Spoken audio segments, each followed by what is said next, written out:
मिनटों में आपका फर्स्ट रिएक्शन क्या था? देखिए, मैं शुरू से बहुत घबरा रहा था गदर 2 के लिए, बिकॉज वो ऐसी पिक्चर है हमारी गदर के, उसको मैं नहीं चाह रहा था कि कहीं उसका स्वाद खराब हो जाए, बहुत डरता था। इसलिए मैं जब भी कुछ बोलते थे उन्होंने नहीं नहीं नहीं नहीं नहीं, और इस बार जब इन्होंने आके कहानी सुनाई, तो उसका सीड सुनाया, तो मुझे अच्छा लगा। तो ऐसा डियर लेट्स, लगता है इसमें हम कर सकते हैं, एंड देन आपस में लग गए। The rest, as they say, is history. This is true. Shariq, पैसे आप दे रहे थे जी, जब आपने कहानी सुनी, you must have gone back to 2001, Gadar Ek Prem कथा। आपको ऐसे लगा कि ये कुछ उसका वर्दी सीक्वल बन सकता है इससे? तो जब शर्मा जी आए मिलने से पहले, जब अपॉइंटमेंट ली, उसके 2 दिन पहले मैंने पूरी पिक्चर देखी, पुरानी वाली। ऐसे कि आ रहे हैं, मैंने देखी होगी, मतलब 2001 में देखी थी, उसके बाद टीवी पर आती थी तो कीप वॉचिंग इट, बट भूल गए इतना, मतलब तो मैंने देखा ऐसे, ठीक है। तो जब शर्मा जी आए, I met him for the first time and he sat opposite me, और अगेन जर्म ऑफ कहानी थी कि बाप है, फंस जाता है, बेटा जाता है बचाने, और वहाँ बेटा फंस जाता है, बाप, तो इमोशन समझ में आ गया। मगर more than anything else, Sharma ji का जो कन्विक्शन था, and I can say it over here, he was very honest and he said, for me this is my make or break film, it is either my last film or it will give me a lease of life, because the responsibility of Gadar 20 साल पहले with my son and Sunny sir, but more importantly जो भरोसा है audience का, अगर वो मैं नहीं कर पाया तो फिर मतलब there's nothing more for me, मतलब, and it was that conviction. And as a producer really, I mean, एक डायरेक्टर का कन्विक्शन ही है जो आप बैक कर सकते हैं। फिर पीछे बहुत सारी झगड़ा लड़ाई वो सब हुआ, that is a different thing, but वो कन्विक्शन के बलबूते पर हम लोग ने हाँ कहा, और फिर वो 3 साल, आई थिंक वही जून जुलाई का आई थिंक था 2019, और 2019 ही का था, and then we went on floor. 3 साल लगे to get everything done. Wow, हाँ, कोविड आ गया। अनिल, आपको एक्चुअली ऐसे लगा कि this is your make and break film? Actually ऐसे लगा?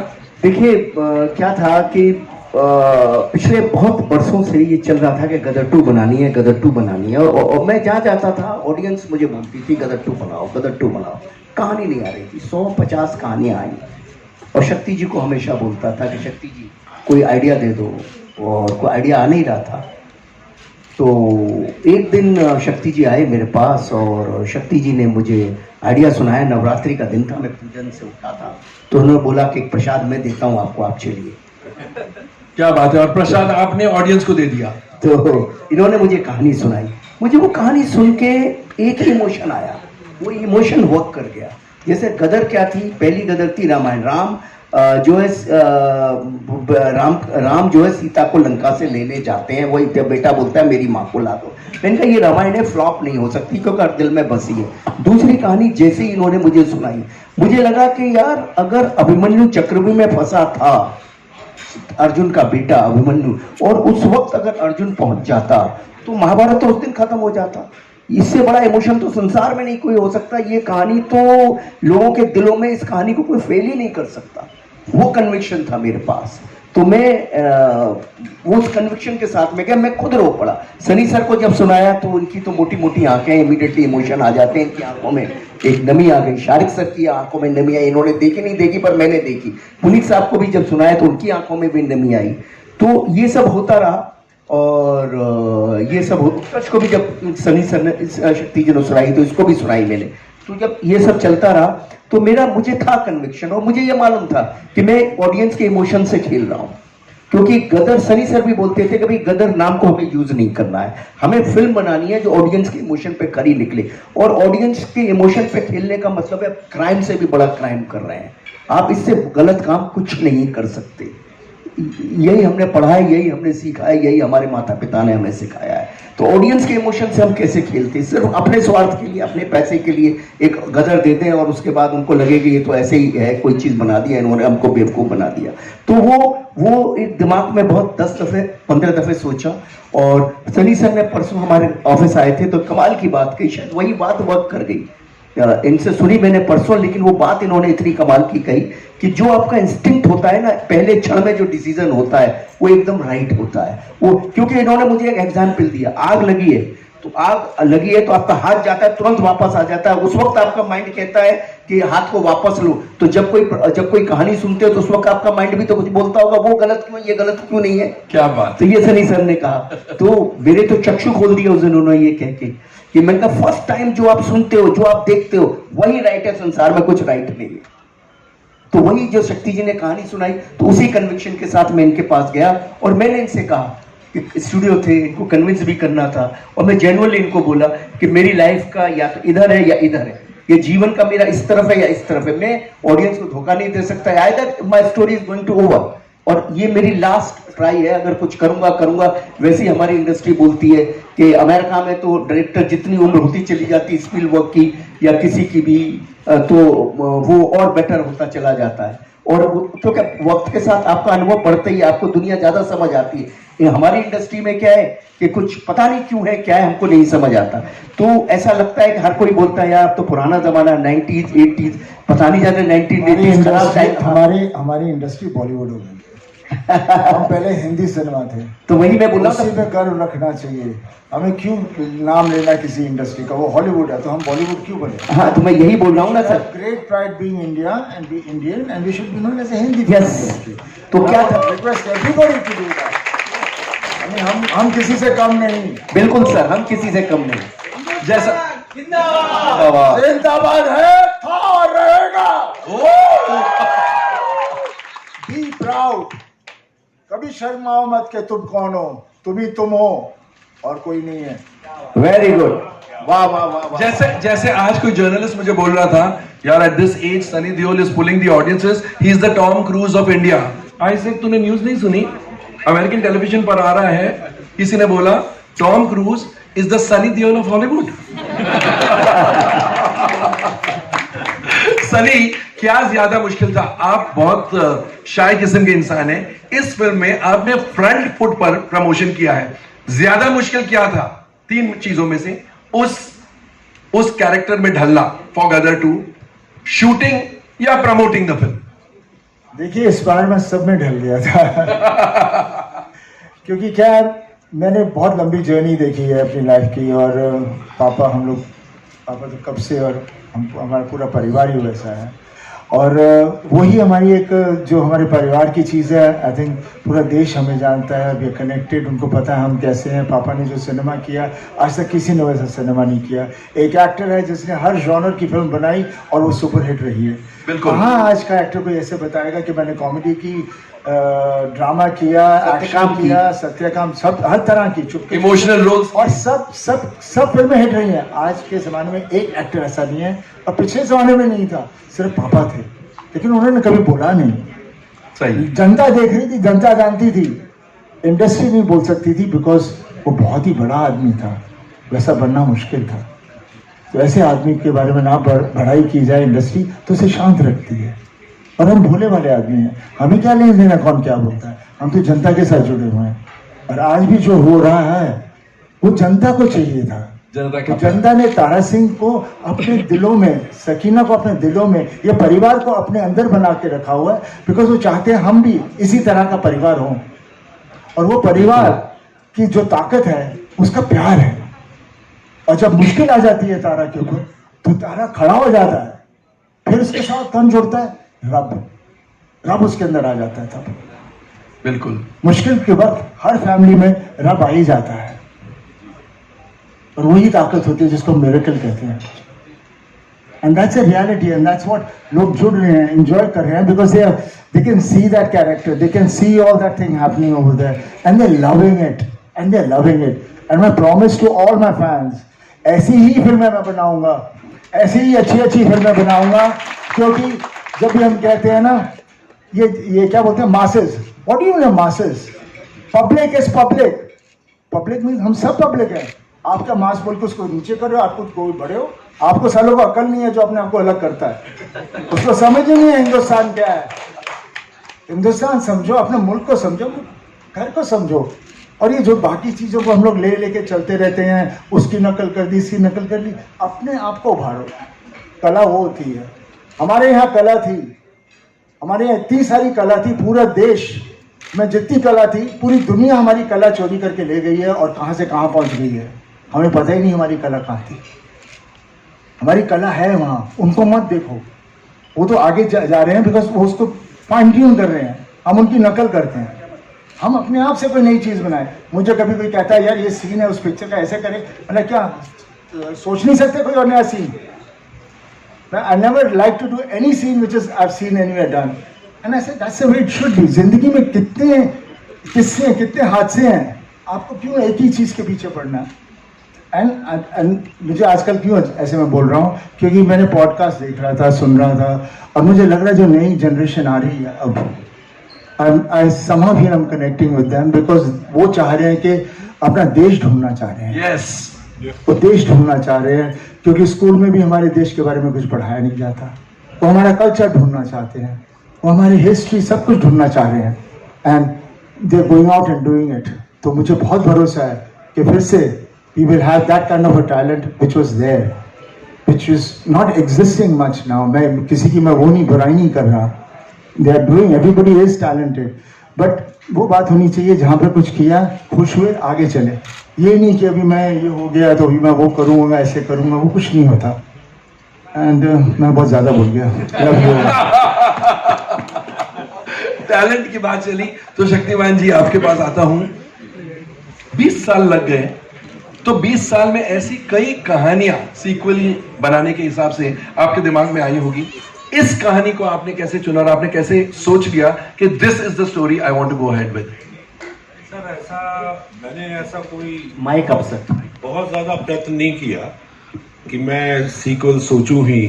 शर्मा जी मुझे हमेशा बोलते रहते थे, इंस्पायर करते थे कि सोचिए सीक्वल। मुझे सब लोग बोलते हैं जहाँ भी जाता हूँ कि भाई क्यों नहीं बनाते हैं, तो मैं थोड़ा सोचता था। फिर मुझे लगता था कि वो कहानी गदर एक प्रेम कथा अपने आप में एक कंप्लीट स्टोरी थी। अगर मैं इसको छेड़ूंगा तो शायद इसकी लाज नहीं रहेगी। लाज रखने वाली बात थी। हाँ जी, और इसकी जो दिलों में लोगों के, तारा सिंह, सकीना, जो परिवार बैठा हुआ है, वो प्यार क्या हम अगली कहानी में दे पाएंगे? ऐसे कई सवाल मेरे मन में चलते थे। तो कि एक फिल्म करने के लिए ही फिल्म की जाए, तो ना की जाए तो बहुत अच्छा। तो ऐसी बातें चलती रही। फिर अचानक एक दिन, क्योंकि मैं जब सोचने बैठता था तो मेरे सामने एक सबसे बड़ी समस्या आती थी कि तारा सिंह इतनी मुसीबतें, इतनी मुश्किलें और इंसानियत का पाठ पढ़ाकर अपने बेटे की माँ को, अपनी प्रेमिका को, अपनी पत्नी को यहाँ वापस लाया है। वो वापस पाकिस्तान क्यों जाएगा? पाकिस्तान कोई टूरिस्ट प्लेस नहीं है, स्विट्जरलैंड नहीं है कि घूमने जाएगा। वो जाना ऐसा होना चाहिए कि एक आदमी ना बोले कि भाई इनको तो जाना ही पड़ेगा तारा सिंह।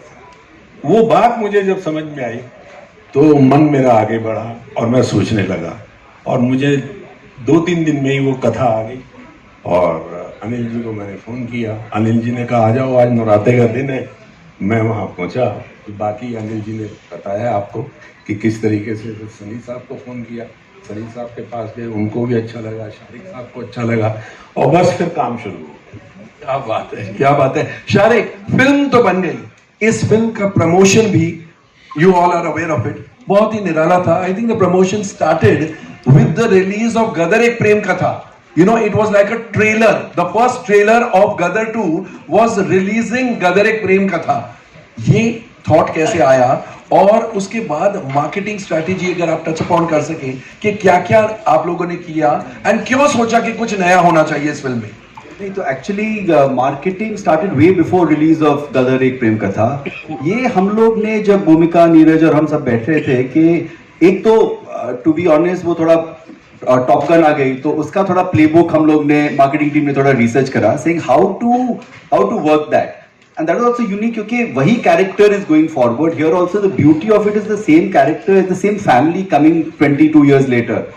तो थोड़ा वो that playbook, of course we got some specific ideas from that, but I was very clear कि ये 1 महीने 2 महीने का कैंपेन नहीं है। हम लोग ने एक्चुअली पहला जो अनाउंसमेंट करा था in terms of like a story और whatever article, I think पिछले दशहरे या दिवाली में करा था. That is the first announcement कि ये बन रही है. बिफोर दैट तो हो रहा था और इंडस्ट्री को पता था, बट ऑडियंस को शायद इतना नहीं था. तो वी टुक लाइक वो PR करा.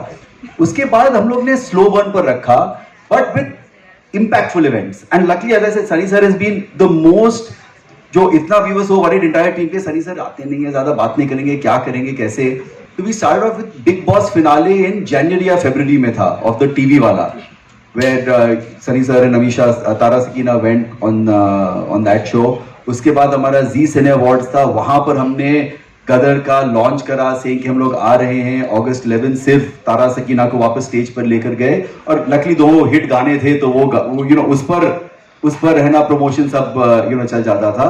Then we did one more event in April, I am forgetting, but जून में वी वर वेरी क्लियर कि पिक्चर रिलीज करनी है. और शर्मा जी और हमारी बहुत बहस हुई, इसे रिलीज करे नहीं करे. I said sir please trust me, ये करना है, क्योंकि आई ऑल्सो न्यू कि जब top gun I, I am sure सबने पुरानी टॉप गन देखी.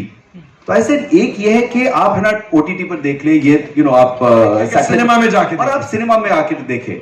और वो 15 जून का, फिर वो आदि पुरुष आ रही थी, तो हम लोग 9 जून आए, और सनी सर ने भी बोला कि ये करते हैं.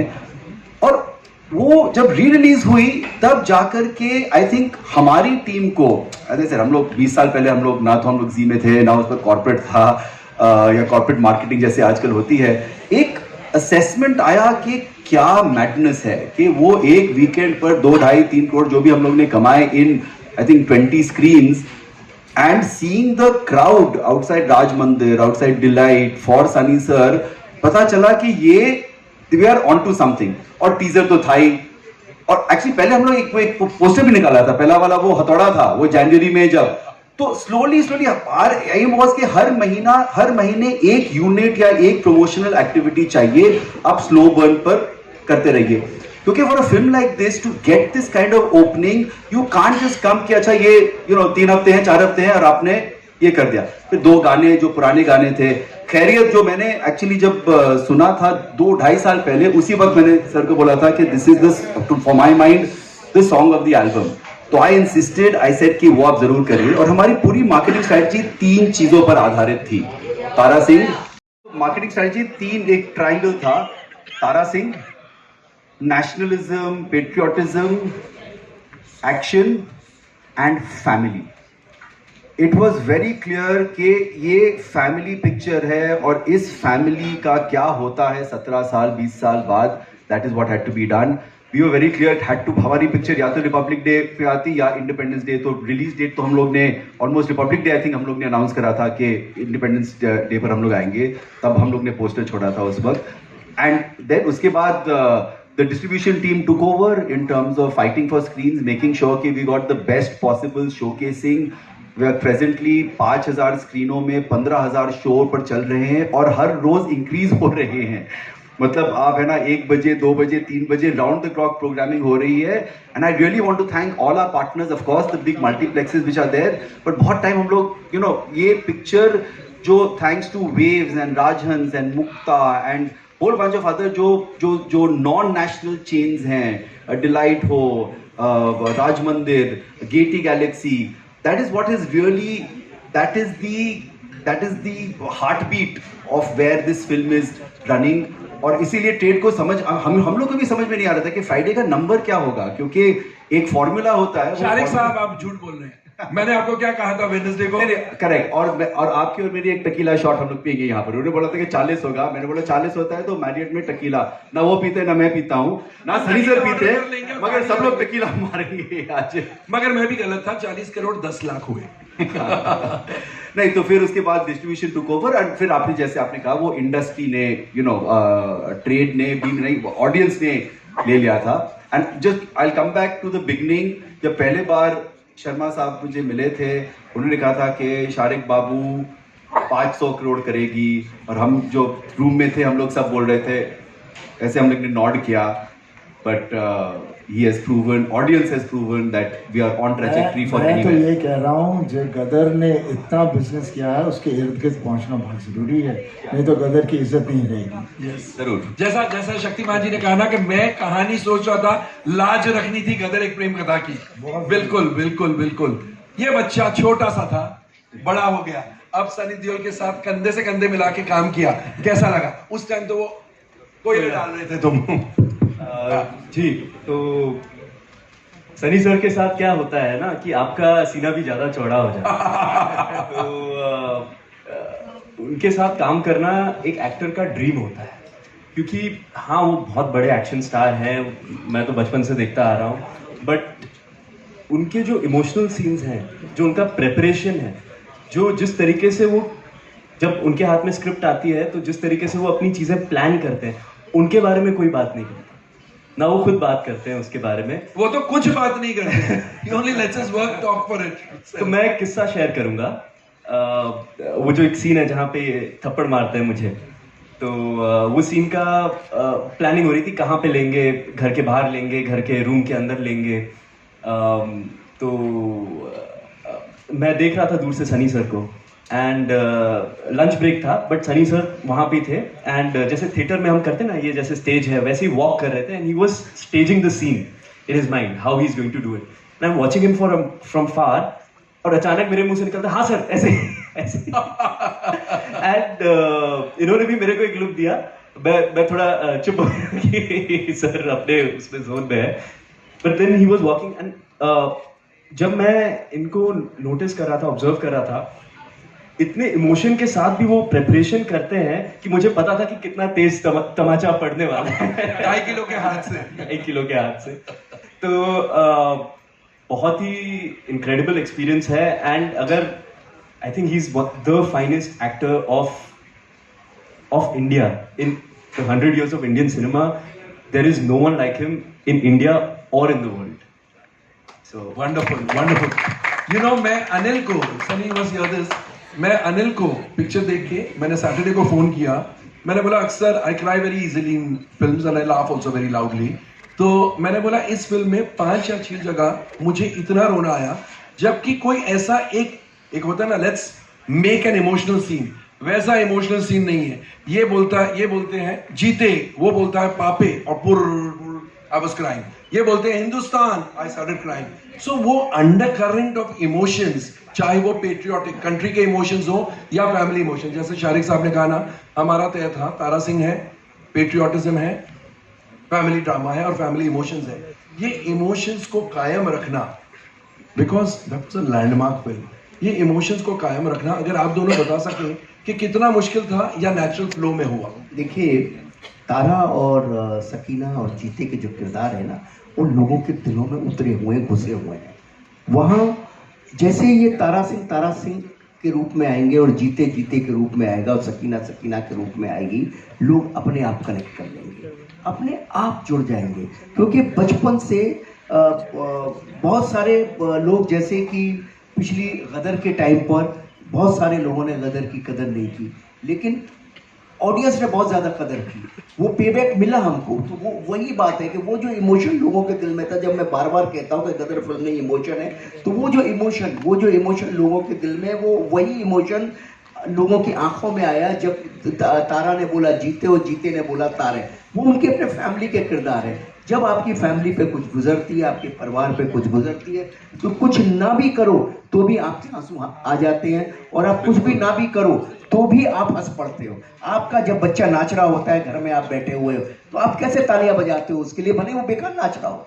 और आपका पिता किसी भी परेशानी में हो और बेटा देखता है दूर से, भले एक लफ्ज ना बोलता हो, कैसे उसकी आंखों में आंसू आ जाते हैं, देखो यार मेरा पिता ऐसा कर रहा है। तो ये परिवार, जब आप परिवार को आप अपना परिवार समझ लेते हैं, आपके परिवार का वो हिस्सा हो जाता है, तो इमोशंस बहुत आसान हो जाते हैं। वही हुआ एक्चुअली, हमने कुछ नहीं किया, हमने सिर्फ इतना किया, तारा सकीना के परिवार को आगे बढ़ाया और उनकी कहानी का एक टुकड़ा सोचा कि भाई हम ये तारा जाएगा कैसे पाकिस्तान, वो क्योंकि पाकिस्तान कहानी का एक इंग्रेडिएंट हिस्सा था, वो कैसे जाएगा, और इनकी ज्योमेट्री तो बनी बनाई थी, उसको सिर्फ राइटली ऑनेस्टी के साथ लिखना था जो शक्तिमान जी ने लिखा, और उसको मुझे ऑनेस्टी के साथ शूट करना था, जो आई ट्राइड माई बेस्ट, और सर ने, उत्कर्ष ने बहुत ऑनेस्टी के साथ उसको निभाया, और बहुत ही ऑनेस्टी के साथ जी स्टूडियो ने हमारे साथ काम किया, क्योंकि कहीं ना कहीं सबको ये मालूम था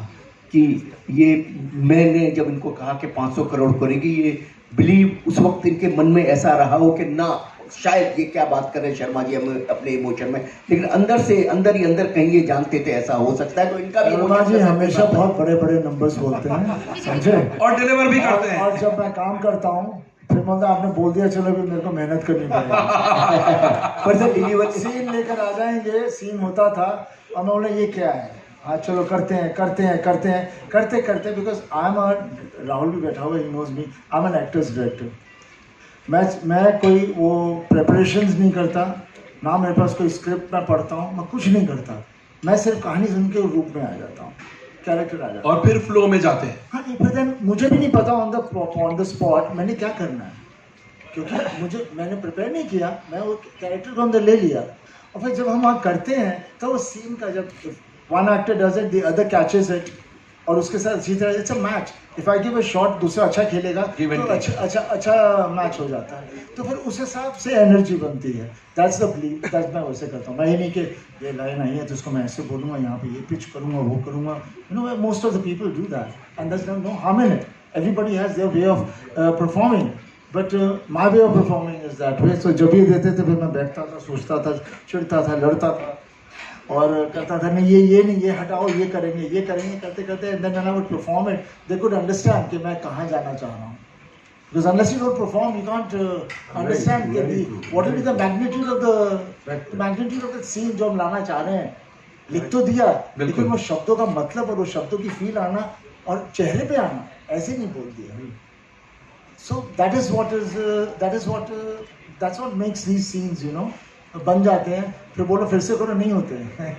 सही बात है, बिकॉज इट्स नॉट, क्या है, it's not methodical. Sunny sir का क्या है, इट्स टू नेचुरल, वो आते हैं, डिस्कशन करते हैं, घूमते हैं, फिरते हैं, ये चारों तरफ देखते हैं क्या है, क्या हो रहा है, अगला किरदार कैसे, ये कैसे, वो कैसे, और बहुत नेचुरली उनके अंदर वो सीन आता है, वो बहुत नेचुरली आता है, दैट्स व्हाई मैं इनको कहता हूँ बहुत नेचुरल एक्टर है, बहुत ही, और अंदर से वो जो सीन है सनी सर ने जो किया, जब इनको पता लगता है कि इनका बेटा पाकिस्तान चला गया, और अमीषा के साथ जो उन्होंने सीन किया है, और ताई के साथ जो सीन किया, मतलब माइंड ब्लोइंग सीन है, वो कैसे इनके इमोशन फट जाते हैं, ऑटोमेटिक इनके इमोशन फटते हैं, इनको कोई जब चिट्ठी पढ़ रहे हैं बस के ऊपर, और वो सिर्फ वो लाइनें पढ़ रहे हैं तो इमोशन फटते हैं, बस हाँ इतना है कि ये सब जब बैठते हैं करते हैं तो उसकी नेचुरलिटी को देखने की कोशिश करते हैं कि माहौल राइट है, वो माहौल को एकदम ऑब्जर्व करते हैं, ये कि हाँ ये राइट है, ये है, वो है, फलाना ठिकाना, अशरम सकरम, ये सब चीज़ राइट है, यानी वो दुनिया वो दौर में हम ले जा रहे हैं, नहीं ले जा रहे हैं, क्योंकि जैसे ही उनको महसूस होता है वो दुनिया वो दौर है, ये भी उस दुनिया उस दौर में आ जाते हैं, इनके अंदर का तारा सिंह आ जाता है, तो तारा सिंह आया तो कहानी आई, कथा आई, बस तारा सिंह है तो बस फिर तो क्या हो रहा है देख लीजिए, बॉक्स ऑफिस का तारा सिंह है। एक आखिरी सवाल before I throw this open to my friends here in the media, सबके दिमाग में आई ये बात या नहीं आई, और अगर आई तो how did you cross that obstacle, you know, कि 22 साल बाद ऑडियंस का प्रोफाइल बदल चुका है, लोग बदल चुके हैं, style of making cinema has changed, क्या 22 साल बाद हम वापस वो इमोशन पैदा कर पाएंगे या नहीं, these characters will they connect or no, कैसे आप लोगों, डेफिनेटली ये बात आई तो होगी दिमाग में, क्या सोच के आप लोगों ने कहा कि हाँ लेट अस गो है? देखिए ऐसे नहीं सोचते, जब हमने तय कर लिया करना है तब करना है और करना है, और जब तय कर लिया करना है हमें मालूम है कि लोग लाइक करेंगे।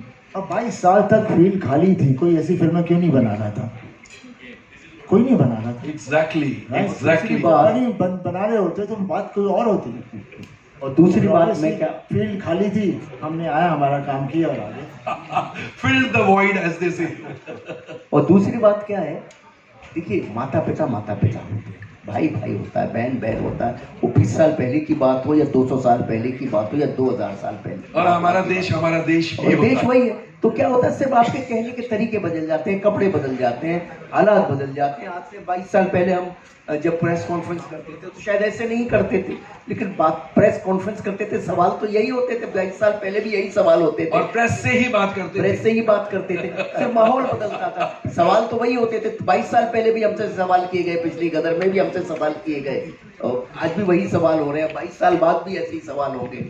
तो ये सवाल तो ऐसे ही रहते हैं। स्टेज बदल जाएगी, पोस्टर बदल जाएगा, थोड़े से हालात बदल जाएंगे, चेहरे बदल जाएंगे, इमोशन नहीं बदलेगा। नाक तो आंखों के बीच में ही रहेगी, वो तो नहीं बदलेगी। क्या बात है, क्या बात है। No, so I'd just like to add over here कि of course ये you know it is, सब लोग बोल रहे हैं 90 स्टाइल रॉ फिल्म है, और और we are doing, and हम लोग ने ये फ्रंट फुट पर खेला है। I think you should be proud that go ahead. Proud of it, and what I would like to say over here is that I am now sitting on the stage committing we will do more such cinema. I think Yes. we got so, you know, after seeing कि audience जो आपने पहले दिखा है, audience ये है। हम लोग यहाँ पर सब, हम लोग है ना वो स्टैंडर्ड बहुत है ना, हम लोग वो बैंडा और अंधेरी के बीच में हम लोग फंस गए हैं, and you know all of us get into that mindset of making films for our kind of people. And I said कि एज अ स्टूडियो हम लोग एक तरफ यू नो कैन जा रहे हैं कैनेडी के साथ, रॉटरडैम जा रहे हैं जोरम के साथ, but at the same time very important to feed, as we are Z for 32 years we know the DNA of what the Indian consumer wants, and I'm committed to making sure कि हर साल हम लोग ऐसी एक rooted पिक्चरें बनाएं which appeals to the Purulia audience, to the Bikaner audience. We are working with Sunny sir again, you know, a film called Baap, which is again like, you know, a big action extravaganza. We'll see how, you know, अगले साल वो आएगी. We want to make movies where the heroism comes out, where people celebrate it. I think हम लोग इतना थोड़ा भूल गए थे इस Yeah, you know, I think we've gone very cerebral and not celebratory. You know, So I think right, it's so really right. we have to enjoy the celebration of cinema rather than everything being cerebral. Yes, of course there should be cerebral cinema. I mean, there is but not just not cerebral. just cerebral cinema. And very important, and this is my request to all of you all as critics, as trade analysts, as journalists, when you're watching cerebral, wear the cerebral hat. When you're watching celebration, please wear that celebration hat. क्या होता है कि everything cannot be, it's like मुझे डोसा खाना है, मैं dosa merit में भी खा सकता हूँ, मैं शिव सागर में भी खा सकता हूँ। मैरिट में मैं दूंगा at a certain price, Shiv Sagar at a different price. Maybe the dosa is more tasty at Shiv Sagar at a cheaper price, but dosa is, you know, enjoy it like that. And dosa को pizza से मत compare करो। मत compare करो ना। I mean, you know, pizza हट में वही प्रॉब्लम हो रही है इंडस्ट्री, एंड आई थिंक पिछले 20 साल pizza is a Punjabi paratha. So chasing this multiplex came in to cater to the alternative cinema. Now mainstream cinema is chasing multiplex films. I don't know what that means anymore. So we just have to have very clear, we have to make cinema for everyone and make it accessible. So my request is that all the single screens and the non-national multiplexes, please go deeper into B, C and affordable ticket pricing, and my personal pet peeve, affordable popcorn please.